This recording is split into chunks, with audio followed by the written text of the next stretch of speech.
Yo, this is Trevor from Obituary, and you're burning up on Hellbound.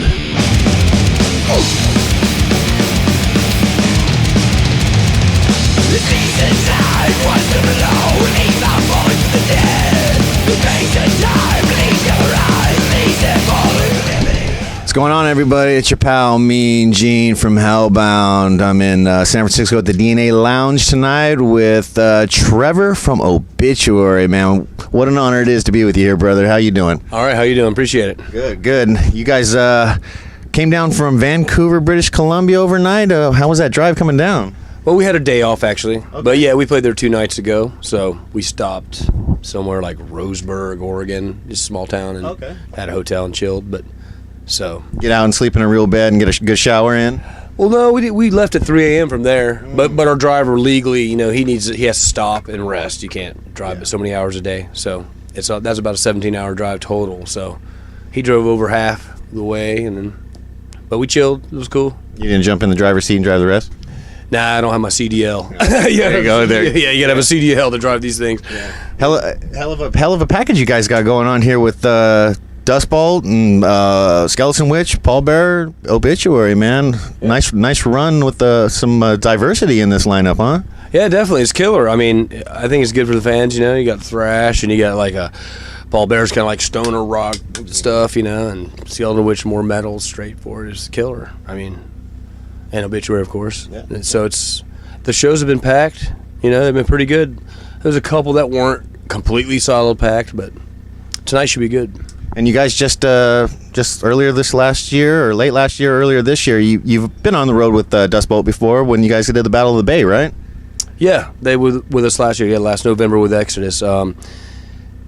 They missed a bunch of shows of their visas last year, so we were like, let's bring them back again. And since their visas are sorted, they can do more shows again. They missed, I think, 10 of those shows of that tour. That's right. It had something to do with the paperwork, legality. Yeah, exactly. So we're like, let's bring them back, and we're doing a couple markets that we didn't do as well. Okay. So. Yeah, I think you guys hit SAC last time and missed the Bay Area, but you guys were here last year with Creator. Yeah, exactly. And also we didn't even do like the Northwest. We didn't go Vancouver, Portland, or Seattle on that tour as well. So they got to do all that, along as San Fran proper. Yeah. So well, the fucking Bay Area loves you, man, and welcome back. No, it's great to be here. We always have great shows in San Fran. It's always a good time. Yeah. And let's go back a little bit with the last release, though, just named Obituary, man. Record's killer. Congratulations on that. I've not heard anybody say a bad word about it, and it feels like you guys hit your groove again on this last record, man. I appreciate it. No, it was fun. It was a fun album. The whole creation process was basically the same thing we always do. I mean, just some really cool ideas came out, and we nitpicked some of the structures a little bit more than normal, maybe. Other than that, I mean... But it was just us trying to write Obituary albums. All we were doing, nothing special. But it's cool that everybody likes it. It makes us happy, It struck me like there's certain bands you can almost always count on, or as soon as you put a record on, you know who it is. Like AC/DC comes to mind, or maybe some of the old school Slayer stuff. And it's Obituary. It's that sound. I mean, you and Donald, you guys pretty much started this together, right? The whole band? Yeah, absolutely, yeah. And so you're the man behind that. Where did that inspiration from that low tone come from, man? I've always wanted to ask you. Well, I mean, a lot of old metal. I mean, and obviously like Hellhammer, Venom, Celtic Frost. Okay. I mean, obviously Frost is a big influence on Obituary. We've covered their songs before. Yeah. But yeah, definitely some Frost, Hellhammer is probably where the guitar tone, I think, pretty much comes from, Take a bit to dial it in, or you guys had it in your teenage years and it just sounded right to you? I mean, well, at first we sounded a little more thrashy, I guess. Okay. Even before it really got as heavy as it did, the first couple years. But that was like we were babies still, we were like 13 or 14 or whatever. Mm-hmm. And but yeah, then eventually, like, things changed and bought a different amp, stuff like that, and dialed in some different tones, and it was like, whoa, there you go. That's what we need right there. Nice. And it was dialed in. Now, are you and Donald primarily the songwriters? Is it collaborative nowadays, or? Yeah, well, yeah, like obviously Kenny being in the band now, he's written a couple songs on this album. One was No, which was a bonus track on the first pressing or whatever. Okay. And and John does like the lyrical stuff. Obviously, he always has. And then actually, JT, John, Donald, and I, after we come up, like Donald and I will come up with like song ideas, riffs, and beats, and put together what we think might be a song, and we'll record it. And then like John will come in and we'll all sit down and kind of nitpick. Like he'll listen to it and see where he maybe wants to sing, and then we'll go back and restructure things. Maybe, hey, like John will say, hey, can you do that part a couple more times? And I got an idea to keep doing lyrics there, or whatever it may be. Or get his flow into it. Yeah, like he like if he's feeling something, and we'll be like, okay, and he'll say, if we do it 2 more times, it'll be even better because I got this idea. So we'll extend the part sometimes. Yeah. So we'll do that, and then after we record the whole thing, go back and listen to it and maybe nitpick it a little more. But yeah. That's nice, man. Now, I was gonna bring this up because there's part of me that's totally stoked, and it's bittersweet. But it just got released recently that you guys are headed over to Europe with Slayer on their farewell tour. What the fuck, man? That's crazy, right? It's good stuff. Oh yeah, we're pretty stoked about it. It was funny. The other day I did an interview in Seattle. It was the first time I got to say it in an interview. So because we've known for months, we've known since probably late January, early February. Okay. Like we knew we got the offer, and it was penciled in or inked in, signed, contracted, or whatever you want to call it back then. So we knew. Inked in blood. So, yeah, it was inked in blood back in February, and we knew this whole time we've been touring and stuff. And it's like been biting our lips, the whole time. But no, we're pretty. So I mean, obviously Slayer's a huge influence on Obituary. And I was gonna ask. Probably every freaking extreme metal band. Obviously, if they're not, I don't know what they're listening to, but they are. Yeah. But have you toured with them before? We've never done a tour, so that's one cool. We've done some festivals, of course, over the years, over in Europe, and excuse me. But still, this will be the first time we tour with them, so it's a bucket list, obviously thing. I mean, it took 30 years, so never give up. Yeah. It might happen, but it's cool. I mean, obviously that's great for us in general as being fans of Slayer, and then also the aspect of the crowds we're going to get to play in front of. They're going to be a lot. I mean, we've played in front of huge crowds like a fest, but this is different. It's a tour where there's 4 bands only playing. They're all coming to see these 4 bands. Hopefully a bunch come to see us too. And you said bucket list item. Is that kind of still like a pinch me moment too? You're going like, oh shit, these guys are hanging it up, and I'm going to be riding with them over there. No, totally. It's pretty. It's pretty surreal. Yeah. And we're doing another bucket list too. Is like we're gonna be playing an arena tour. We've played some arenas, I confessed, and one time in LA at the Forum with Slipknot or whatever. Okay. But like to do a tour every night after night, 24 gigs is gonna be pretty sick. So that's another bucket list. Yeah. That's pretty cool. I mean, playing in clubs obviously is the greatest because you're right there with the fans. So this will be a different experience for us. Yeah. It's gonna be kind of cool. Yeah. The facilities will be sick.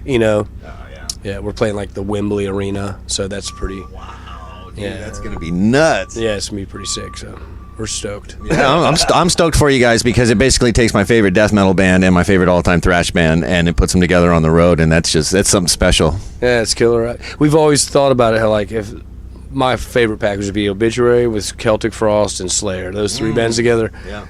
Call it the Body Bag Tour. Nice. Body bags and toe tags. You hand out. You get your personal toe tag and a body bag when you buy your ticket. Yeah. So fill it in, put your name on it, so when they find you dead in the crowd, they'll know where to ship the body, right? Exactly. Yeah. You got to wear it around your wrist or your toe while you're thrashing. So does seeing somebody like Slayer, who we've all grown up with, getting ready to retire, does that ever make you guys question? You've been at it so long, or no end in sight so far? I mean, I guess all things come to an end, all good things. I mean, we don't really think about it, talk about it. I mean, we know we can't do this until we're 80. It's impossible. Yeah. But, we ain't thought about it. It sucks for them. It sucks to see them go. I'm sure, like, this is their farewell tour. Like, they're not going to tour anymore. I could see, I'm sure, Whackin' Fest one day says, here's a bunch of money to come do a show. I'm sure they'll do some big fests here and there. I would think, you know what I mean? They still got it in their heart, Absolutely. So I always think, what's Kerry King gonna do? Be a greeter at Walmart? I mean, he makes, you know what I mean? He makes music for a living. What's he gonna do? I'll probably play music, you would think, or something. I mean, do something in the music industry. Yeah. If you weren't doing music, what would you be doing? Running a barbecue restaurant or some kind of food thing. I actually have a barbecue food truck back in Tampa. Yeah. Okay. I park it when I'm on tour, and I haven't run it much the last couple of years because I've been so damn busy with the band here. But Is that a passion of yours, cooking? Oh, I love to cook, all the time. I cook all kinds of stuff. I mean, barbecue just happened to be the cuisine I picked for the food truck because, well, I started bottling a barbecue sauce, and all my friends loved it. And, well, before I bottled it, they loved my sauce I made. And they were like, dude, you should bottle this. So I started bottling it, and then I was cooking, smoking meats and stuff. And people were like, dude, you got this barbecue thing down. So I figured, well, let's try that as the food truck thing. Yeah. And people love it when I do my stuff, like ribs and pork shoulder and brisket and stuff. Really? Yeah, it's pretty good. Slow smoke stuff, like southern craft and skill and time to do. Yeah, southern style, real deal. It's pretty good. That's awesome. Now, I'd be doing a disservice to my LA brethren if I didn't ask, how was that little run you just did with the Exmortus? How were those guys, man? It was great, man. Those guys are cool as shit. In fact, we're going to see them tomorrow down in Pomona. Oh, yeah? Yeah, they're going to be out. But no, it was killer. Yeah. They had a great time, and they're cool dudes. Yeah. Very cool. Yeah, Cody made sure that I had to tell you guys also what's up because he had a blast over there with you guys. Yeah, Cody and Conan. Yeah, that's killer. Good people. Yeah. Great guitar players too, like Chase and and all of them. Chase and Conan going back and forth. Yeah, it's just shredding. It's ridiculous. Yeah. Yeah. Good guys too, man. Solid cats down there. Oh yeah, big time. Yep. Yeah. Like I said, we were just actually. Chase wrote me to make sure you get on the guest list for tomorrow, and then the guy who played drums for him was his first tour with him, Adrian. He wrote me, so we got everybody all set up for the guest list. Nice. Yeah. Nice. Little family metal reunion down there. Yep, totally. Yeah. Nice. Now, after the Slayer run, anything else for the wintertime so far in the horizon? Well, after this, in July, we do some festivals in Europe. I think we're doing a few fests and a few club dates, like 9 gigs, I think, in July, August. And we're working on probably some Pacific stuff, like Australia. We got some offers for Australia, maybe Japan, New Zealand. Okay. Actually, I think we got an offer for Tahiti as well, which I was like, really? There's a metal scene in Tahiti? Well, maybe I think we're gonna find out because it was a pretty good, makes financial sense. We could even go by ourselves just to do that as a one-off if we wanted to. So. Yeah. We're gonna try to squeeze it in with the other stuff, but Summerfest and then the Slayer thing, and that and the other stuff will be right before Slayer probably. And after that, right now, as far as 2019, we nothing planned yet officially. So we're hoping Slayer's gonna say, "Hey, you want to come on the second leg of the European run?" Oh. No, I mean, so whatever. I'm joking, but yeah. But it's funny you mentioned that earlier because I was like on the way here because I like to fanboy out sometimes too and go, what lineup would I like to see with Obituary? And on the way up here, I was like, well, Exmortus, you guys took them over there, so that would be cool to see them open up, but maybe like Exmortus, Gruesome, Obituary. Yeah. Is that something we can make happen, Trevor? You never know. Yeah. We're good friends with Robin, obviously, from Gruesome. The lovely and talented Robin. Yeah, all of them as well too. Yeah. But we've known Robin for like 30 years, you know what I mean? It's that Tampa scene, right? Yeah, totally, yeah. Have you got wind of the new album yet? No, I haven't. It's killer. Yeah, I'm a bum. I don't hardly listen to stuff. No, you're not up on the latest and greatest? Yeah, I listen to, if I put on music, man, we're jamming like Old Dio, Thin Lizzy, Yeah. We've been listening to Merciful Fate here recently, the last couple nights. I listen to it all the time, and my wife pretty much leaves the room as soon as she hears King Diamond's voice. She's like, because it's usually after I've had a few pops, and I'm over there trying to, do. Yeah. Good luck, right? Yeah, thank you. Yeah, exactly. She's just like, you need to squeeze your balls harder. Yeah. Man, you hope you hit that shit, Totally right. Yeah. Well, it's funny you bring up some of those older stuff because I asked Donald last time, and he had some pretty cool answers. It's a desert island, man. Your answer may be different tomorrow. Oh, right. Yeah, but you got 3 albums to choose from. What are you going to pick with you to take on that island? Wow, 3 albums. Bonus points for double albums if you want to go that way. Well, okay. Listening. Yeah, but true, But I mean, off the top of my head, I'd have to have like Hell Awaits with me, and I would say Haunting the Chapel, but Hell Awaits is a full length, So it's like and then like. God, it's a toss up like Morbid Tales or 2 Megatherion. One of them two toss up, and it sucks. There's so much good music, but I'm gonna just say metal stuff, and maybe like Dio, Last in Line, or Rainbow in the Dark too. Either one. Something like that, maybe. I always take a Maiden, a Zeppelin, and a Slayer. That's right. just it. Oh yeah. I like to throw some Thin Lizzy in there too. Yeah. 3 albums is so little.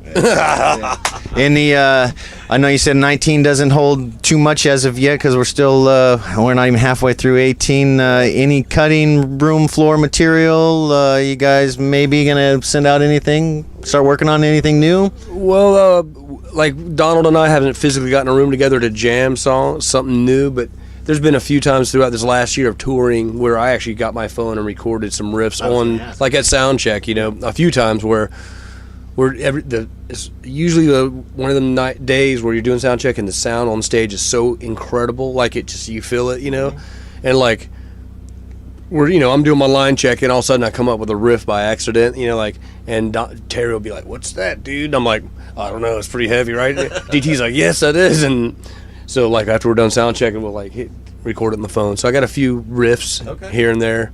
I was gonna ask if you ride on the road. Yeah, you usually don't.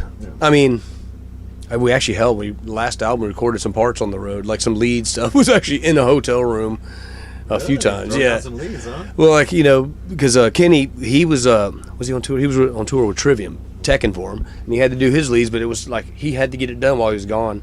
So he brought his little input deal with his laptop and recorded some lead stuff, and then we had a couple more songs to finish, and I threw a couple on the new album, and we did it right in a hotel. It's pretty funny. Awesome. But writing, it's usually when we're in the studio chilling together. Ice cold beer, a couple of hits off the green, totally. Is it legal yet in Florida? We just passed med last year, Okay. so hopefully in the next couple of years we'll throw it on the ballot. Yeah, get it cleared for everybody. I mean, if you're, every state, if you look at the numbers that the states went full rec, the revenues coming in tax wise. Like I just read about Oregon, I guess last year they got $85 million they were to throw into the school systems and drug awareness and stuff like that. And it's like, dude, it's a no-brainer. Yeah, Come on. And you watch the DUIs and the other things go downhill too as well. Well, yeah. They all go Totally. hand in hand, Yeah, it's crazy. And crime too, because you do criminalize it. Yeah. And you create business. You get, so many things. You create jobs. Yeah. And dudes who were criminals because they sold weed become entrepreneurs. They take their skills and apply it to something good, right? It's a win-win situation. Yeah. And some farmers, like we had farmers near me, they've passed out so far, I think 12 licenses to physically harvest it in Florida to like big farmers. Okay. And Ruskin, this town kind of in between the studio and me, like where John lives in my house, is a small town. It was known for tomatoes. They still do some tomatoes, but a couple farmers during like this freeze we had, they kind of lost business and shit froze and it killed them. Yeah. They're like, this one guy, he just became a hemp farmer now. He got the license, so that company is going to start growing weed. Yeah, good for him, man. So now it's going to flourish. Nice. Yeah, and you can harvest it like 4 times a year in Florida too. So it's always beautiful there. Yeah, it's the right climate. It's crazy. Yeah. Well, I tell you what, man, I really appreciate the chat and the time, and I can't thank you enough. Hell yeah, I appreciate it. Thank you. Yeah, well, hope you guys enjoyed that. I'm Mean Gene with Hellbound. Trevor from Obituary. Europe, you got a special summer and autumn time coming for you, man. Stay heavy, support your local scene. Once in a life.